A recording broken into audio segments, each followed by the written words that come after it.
PDTs are not the only thing at all from a digital therapeutics or digital health perspective to pharma. It goes way, way beyond this.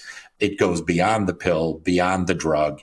It goes into the combo. It goes into the data. It backward integrates into the development cycle from research to commercialization to real world evidence generation. So for pharma, I think they're all in, just in different ways at different times, no different than kind of the early PDT developers that have been at different phases at different times under different conditions. Welcome to Digital Therapeutics edition of Digital Health Today, and I'm your host, Eugene Borukhovich. I thoroughly enjoy bringing you discussions with incredible industry leaders in every episode, and it would mean a lot to me if you could rate the podcast in your favorite player and hit that bell to be notified of future episodes. Today, I spoke with Michael Pace, CEO and founder of PalmHealthCo. In this final episode for 2023, Michael and I rewind back this year and touch on many of the happenings in the DTx industry, lessons learned, and where we see things going in 2024 and beyond. Enjoy this holiday season, Happy New Year, and we'll be back in 2024. I hope you enjoy my conversation with Michael.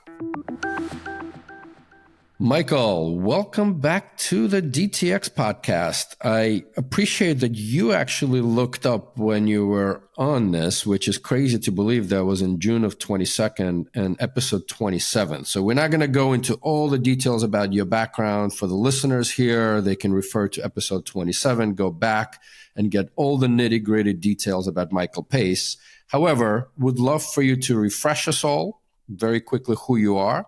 And also, while we did ask about your fun fact, time has passed. So I don't know if you have another fun fact to report on to the audience. That would be wonderful. If not, we just move right into the discussion.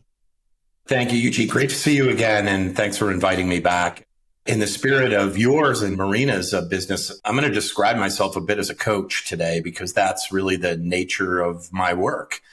And a bit of a commercialization and market access coach for health tech developers, trying to bring the realism of the market and the customer base to bear in the context of making important strategic and tactical decisions to bring health technology ultimately to patients. So I'm the founder of PalmHealthCo. We've been in business since March of 21, but I'm also a bit known as being a Pear Therapeutics alumni as well, which I'm quite proud of. And I think the industry and I have a lot to take from that experience and to carry forward as we try to put clinically validated health technologies in patients' hands.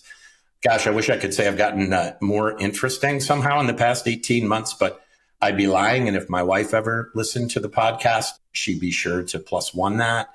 So I don't know. How about this one? I actually used to play drums in a punk rock band. So there's a fun fact for you. Awesome. There you go. And your wife and my wife both. I think I will be pleasantly surprised if she listened to this year's DTx podcast. This is going to be our last episode for the year of the DTx podcast. And that's part of the reason why I wanted you back. I love how you described yourself as a coach to a lot of these health tech companies that are going out there in uncharted territories, even though they've been more and more so charted. But as we're finding out, there's many things just don't go right, though many things do go right. So I thought that you and I can kind of riff a little bit and just rewind the year of, as many happenings as we can, and not to inundate our listeners with hours of discussions in Tim Ferriss style. I'll probably kick this off. I mean, you mentioned Pear and being an alumni of Pear. And, I believe Pear was the first DTx, or maybe one of the first DTx out in the public market, but also off the public market. I think Corey and team got, on one side, a lot of crap for things, but also, I think, a lot of fandom that went into it, that paving the way for quite a lot that what has been done for the DTx industry. And I'm in the latter camp because the only way we can learn is from our own failures, mistakes, lessons learned. Maybe give it back the floor, if you will, on what has industry really learned from Pear's initial growth and scaling to its demise? Yeah, a lot to unpack in that one, but some things have been said previously, also +1, which is Pear proved, and others have too, but Pear proved that Physicians will prescribe digital therapeutics to their patients. Patients will use prescription digital therapeutics in the way that they were intended. And some payers, in fact, payers across all channels in the US, with the exception of fee-for-service Medicare, have paid and reimbursed for prescription digital therapeutics. So Pear did prove that prescribing, usage, and payment reimbursement can occur for PDTs. And in fact, they were scaling that reasonably well towards the end. It's just that we had inverse curves on both burn rate and revenue that didn't achieve. Pear also, we learn a lot too, because Pear's journey really, for me, underscores so many things that the rest of the industry needs to grab hold of, not let go of, and be extraordinarily passionate about. And that's things like advocacy and evidence generation. And organizations and industries that fail to understand or understand too late how important both of those things are to shaping a market, to building trust amongst all potential stakeholders, it's a perilous journey. I'm not saying in any way that Pear's peril is a result of not doing any of that. Pear was on its own, basically doing that for an entire industry with, albeit one would say pretty well funded for a digital health startup, but also not really well enough funded for an entire global industry. So I think we have to keep that in mind in fair balance, that there was a lot of money, but there was a lot of work to be done. And in fact, a lot of accomplishments. So I think that it's important for us to recognize that. Maybe just building on it, which is the discussion that I had with many guests on this show and off the record, on the record, but similar discussions around standalone digital therapeutic versus virtual care model that bundles digital therapeutics in the care pathway. And if we think about what just transpired with, and you can explain a lot more on this, with Pursue Care, that is now either licensed or purchased some of those assets from Pear Therapeutics, which is a total care model in addiction space. I'm curious on your thoughts there. Is that where we're heading? Well, there's no question that we're seeing numerous leaders and pioneers, pivots in business models as well for DTx, who meant to be and intended to be standalone, either FDA authorized prescription digital therapeutics or other digital therapeutics that have wrapped around that a variety of other services and, of course, become providers in their own right, contracted into payer networks, and are performing multidisciplinary virtual care activities, right, on behalf of sponsors. We see that in numerous circumstances. We saw even the initial launch of Swing Therapeutics, Stanza PDT. Their go-to-market was via virtual care company. So never took a traditional approach from day one. Stanza was authorized in May of this year, and their go-to-market was absolutely a virtual care company. We've seen that most recently in the great work that Aaron continues to do coming out of Behavior, its merger with Oxford VR, but now turning itself into FernCare, into another virtual care, really virtual first oriented organization with DTx at the center of it. And that shouldn't come as a surprise to any of us, meaning therapeutics have always been inside the cabinets of physician practices. They haven't only been on pharmacy shelves or in a hospital. They've always been in the cabinets of physician practices. So why shouldn't a DTx be in the cabinet of physician practice, brick and mortar or virtual? So these things continue to happen. I'm seeing a variety of ex-US DTx players that are also showing significant interest in virtual care, virtual first go-to-market models in the States. Some of the DIGA manufacturers, for instance, that have really led the way and understand quite specifically how hard the trail is, even in an environment when there is 100% reimbursement opportunity in the market, but still need to generate the scale capability for physician prescribing. So I think we'll see more of that, Eugene, and there are more examples than what I've mentioned. Yeah, no, for sure agree. And I love your comparison of the cabinet, right? And a virtual or a physical one, but it still is. And there's a lot of different therapeutics in that cabinet, right? And this is, again, to prove a point, it's not either or. And it could be a combination of both digital therapies as well as molecular therapies, that what's the right path for that patient and the pathway. Let's touch on another early company. I've had Eddie on this show twice, right? So I think your thoughts and comments on, I believe, and you can correct me if I'm wrong, but Achille was the first one that really sort of publicly moved towards the OTC model. And we've reminded numerous times on this podcast and elsewhere that OTC does not mean DTC, as in direct to consumer. There's still an approval path there. So maybe a combination of your thoughts on the OTC move by Achille, and I think more to follow. That's my 2 cents on it. But also Eddie stepping down, right? I mean, he's been at the helm of it, driving what I still would say a revolution to a certain extent in prescribable game. Well, first of all, another Boston-based PDT company, one of the early pioneers, over a decade into this business, amazing visionaries in Eddie and many others in the industry, Ed Cox, Corey McCann, and numerous others that have been more than a decade pushing these things forward with different modalities, different targeted therapeutic conditions. And here's an example of a well-funded company, goes public, does it via a mechanism that hasn't proven to be very positive mechanism for shareholders, at least to date. Maybe that will change. Goes to market in a traditional PDT oriented way and finds itself at a point in time, its own point in time. I don't believe that anyone's journey is the same at all. And we shouldn't look at them that way at all. But for Achille, its journey started to look a lot like Pear's. Its runway was different than Pear's. Its timing was different than Pear's. Achille had the benefit of running second and watching what was happening at Pear.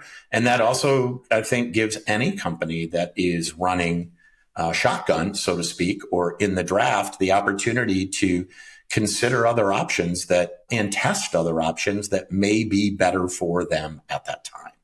And I think the organization, Eddie and now new CEO Matt Franklin, have been very candid in their earnings calls about the fact that this is the right thing for Achille today because it's the right thing to put these products in the hands of people that can benefit from them as soon as possible, as efficiently as possible in a way that can occur. But that doesn't in any way forego the opportunity or the potential to revert back into a clinically mediated go-to-market through providers and physicians. And in fact, I think the U.S. healthcare system generally prefers that, so do healthcare providers and payers for sure.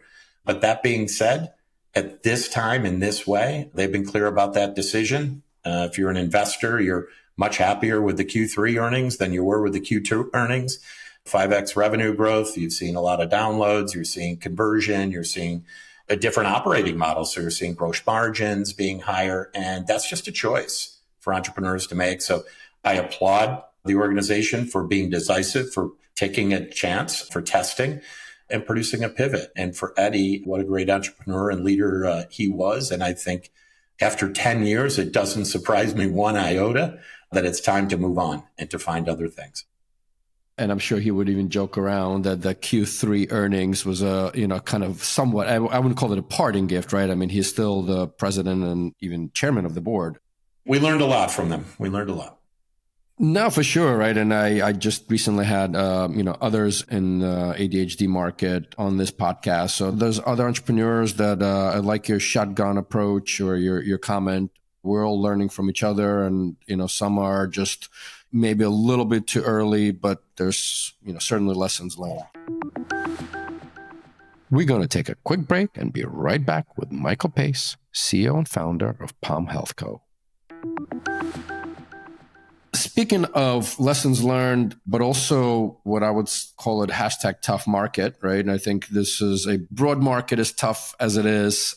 Investment cycles, if you look at digital health as a, let's call it sub-industry, that's tough. And if you look at the DTx as even kind of, let's call it below digital health, is even tougher, right? And so we've been seeing quite a lot of consolidation, and I'll throw some names. I mean, you already mentioned Behavior, Oxford VR, then now merging. There's a transaction with Fern Health to, again, build out a virtual care with DTx at the core.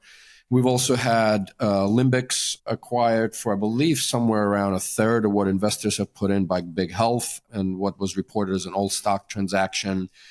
Your reflections on this past year and the DTx market and the consolidation to date, and maybe a little bit of your thoughts and expectations for the following year to come on this one. Yeah. Don't I wish I had a crystal ball, a better one than others? Crystal ball. Yeah, I hear you. We know it well, but holy mackerel, as I was thinking, about this year and thinking about the C-suite shakeups, the venture funding drought, the unfortunate tsunami of layoffs week after week and more than one round from companies, the belt tightening activities that needed to occur, the business model pivots, restructurings, acquisitions, and unfortunately, many Chapter 11 filings, bankruptcies here in the States, and in fact, overseas in DTx too. So it's not as if this is only a U.S. occurrence. It struck me that we saw a venture funding environment. I guess it peaked. It was like $15 billion in a single quarter. And we're on a less than a $12 billion annual run rate of venture funding at this point. And so the repercussions of that are enormous. And of course, it means that what our KPIs are very different than they were some years ago. I think expectations have been tempered across the board. And of course, on the one hand, they've been tempered. On the other hand, they've risen on two sides of that coin. But you mentioned limbics and big health. I don't know that anyone is really thinking about massive up rounds and that right now that the focus is on unicorns or whatever corns you want, like a nice corn on the cob next summer, still in business, on a path to potentially scale, making a difference for patients, I think is something to look forward to. I think anyone that's thinking about unicorns is dreaming, and that's not the way that we should be thinking about things. I look at Big Health's acquisition of Limbics as something that's, again, important for the world and the community. There's a therapy in SparkRx, which I understand has now been rebranded potentially to Spark Direct, which certainly could be a foreshadowing, not a surprising foreshadowing to many, given Big Health's non-prescription model and been very candid again and committed to that for quite some time. So it looks as though that will see its way through into the SparkRx product. But nonetheless, anxiety and depression, look at the Biden administration making that like number one U.S. policy priority, being the anxiety and depression in our children. So thank God for those that developed SparkRx, now soon to be Spark Direct. And I hope that Big Health will find a way to bring this to market in a very successful way for themselves. Thinking about, what value, what the company, the enterprise value was at the time of purchase is interesting to me. And it's unfortunate that that's how it turned out. I think if we look a year ahead, what would be really exciting would be how many children and how many families have been positively impacted by the fact that Big Health did invest in taking this product and marrying it into their portfolio products and hopefully bringing it to market successfully. Yeah, I fully agree. And I like you calling out that Big Health continues to kind of stay the course with a non-prescription, though I know there were some rumblings on FDA approvals that might signal something different, but we'll find out soon enough. Authorization, that is a different story, right? And that's, I think, where you're leaning into. So Big Health's now, I think, quite specific, not surprisingly, because certainly in the States, FDA authorization is near table stakes for longevity and scalability in the U.S. healthcare system. And I think that's been recognized. The prescription, so-called friction piece of the matter is unsettled at this point. You should start coming up with DTx poems like prescription friction. I like that. Sounds like a good punk rock song. You can go back to the old days. We very much focused to date, kind of standalone, a little bit of the virtual care discussions. Where do you see still pharma in all of this? I mean, if we think about one of the other pioneers, David Klein and Click Therapeutics, that's been the mantra of Click from, I think, the early days is just partnering up with pharma, right?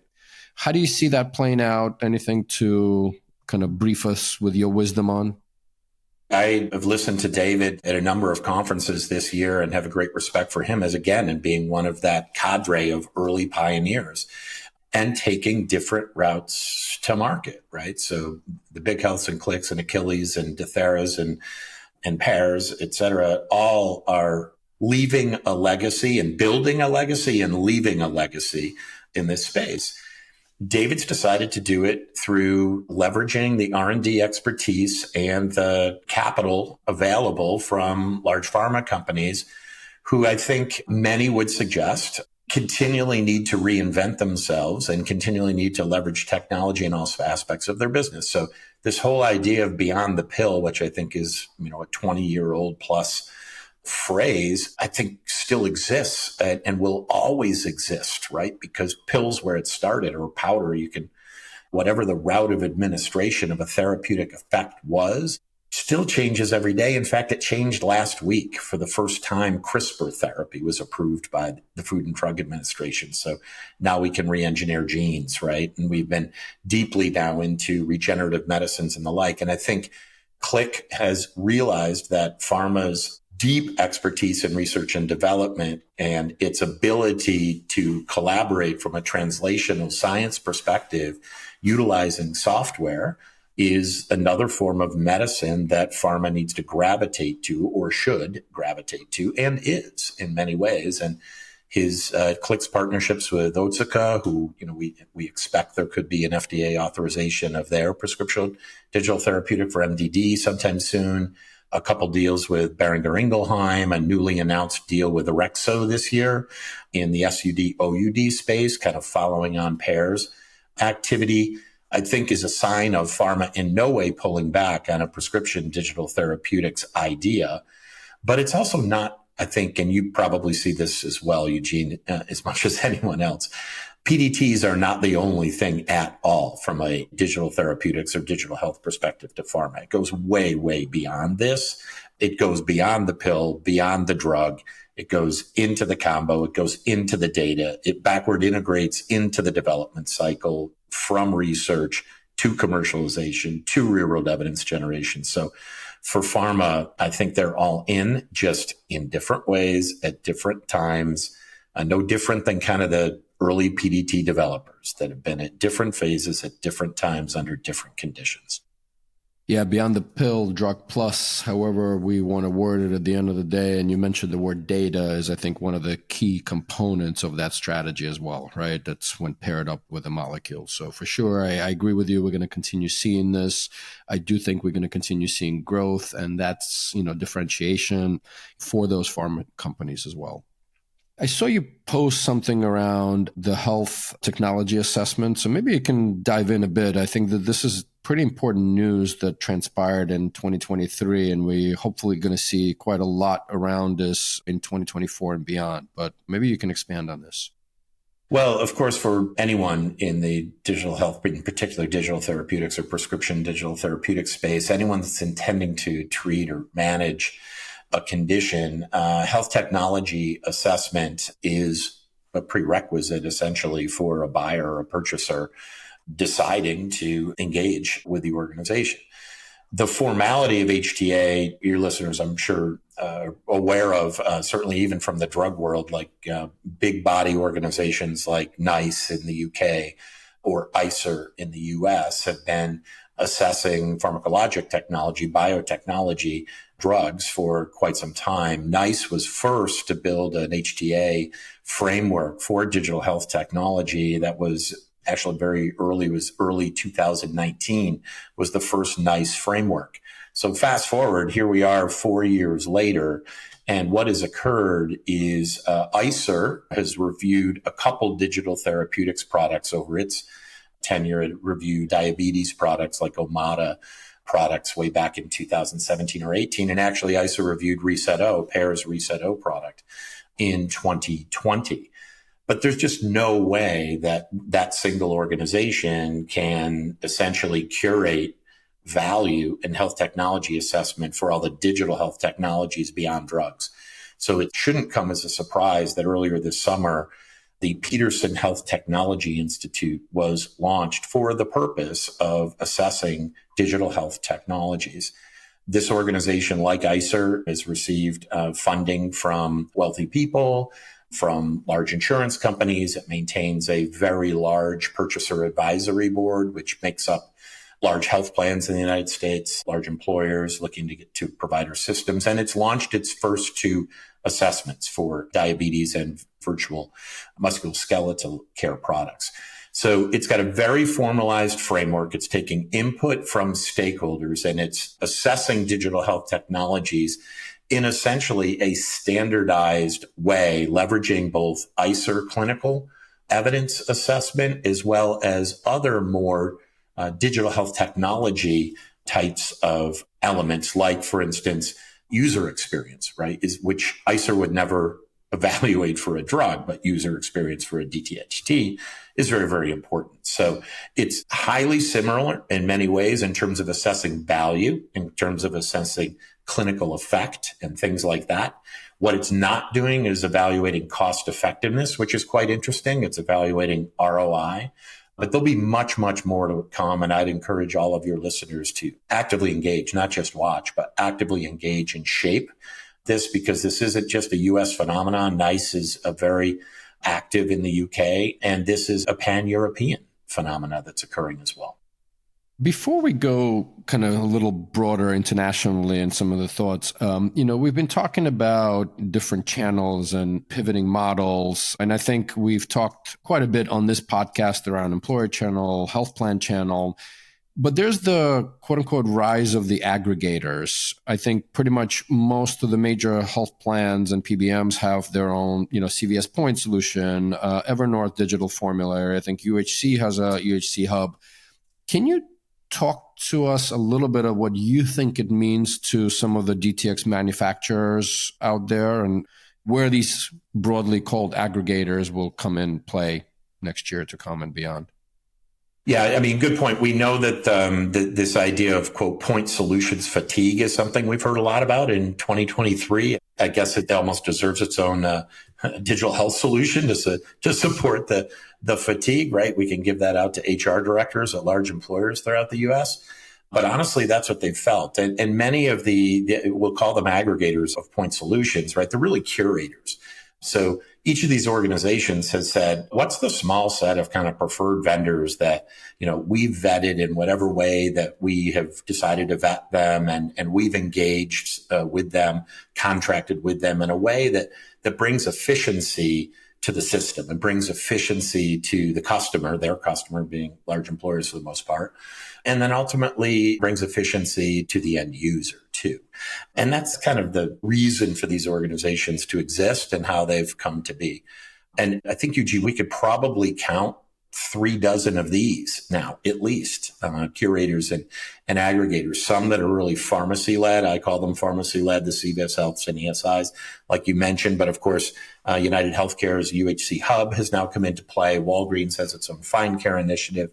But then all of the navigator and care management organizations that were very quick, the Quantums and Collectives and Cast Lights and Virgin Pulses, et cetera, of the industry have built a massive cadre and vehicles, essentially, that are go-to-market channel opportunities for digital health solutions providers to utilize to get activation, at least at the client level.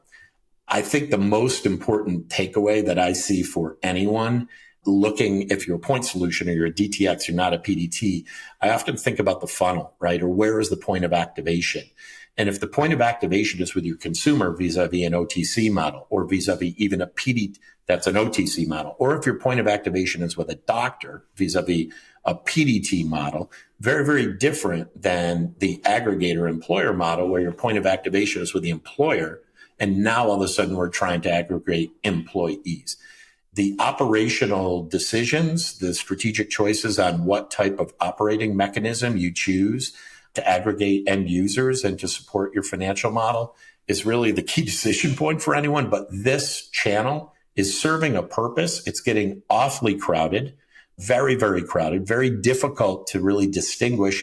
And very few of these organizations communicate their actual evaluative criteria as well. So it becomes increasingly hard for the buyer to understand one versus the other, but nonetheless, they are serving a purpose for a number of digital health technology companies to gain early traction and ongoing distribution into the market. Yeah, and we'll see how a lot of these numbers, to your point, at B2B client activation is one thing, but the end consumer, patient, user activation is a very different ball game, especially through the multitude of channels that are in between. I had one more. You and I forgot to talk about politics. And what I'm referring to is the S3791. I know the DTA had, I think, their first summit on the Hill this year, this 2023, June. Yeah, that's right. And obviously the big conversations was around the Access to Prescription Digital Therapeutics Act of 2022. I think that was the original, let's call it publishing. Where do you see this going, or are we going to kind of pause and wait until the election? Your political preview. I'll try not to play politics, but more maybe policy a little bit. And it's my feeling, number one, I was at Pear when we first introduced the first version of the Access to PDT bill. It's come a long way since then, and it's really refined itself. It has built large coalitions, constituencies, the language and the operating mechanisms to support ultimately Medicare coverage, Medicaid coverage of PDT. So really to support the creation of the benefit category to support coverage at the request of CMS. They've done a really nice job there. So, I mean, essentially where are we at? There was great support across the Senate and the House this year. The sponsors of the bill have never been more vocal. The sponsorship has never been more strong. There have been multiple committee hearings in 2023 with senators and representatives referring to and advocating for the act itself. From a momentum perspective, as strong a year as ever. But from a timing perspective, we're 13 days to the end of the year, and we are highly, highly, highly unlikely to have anything occur. We just need to fund the government going into next year. So from a politics perspective, next year is the election year, big election year. Therefore, people will call it a lame duck Congress year. Some people will also suggest that during lame duck Congress years, they're actually good years for new legislation to actually make its way through Congress. So I think there's a fair amount of positivity, bullishness, and a lot of effort, I think, ongoing amongst the constituencies that are in support of this act to grow the coalition, to strengthen the momentum, and to move into 2024 with a really strong degree of confidence around the potential passage of this bill or a very close rendition of it. Well, let's for sure hope that the lame duck will not turn out lame for the DTx industry, and we can squeeze that in. That'd be great. Before kind of our own New Year's resolutions, I do want to touch on what's happening internationally. I think in March-ish of 2023, we had the French government with Pecan. DIGA keeps adding new DTXs to the list and kind of renegotiating the final pricing.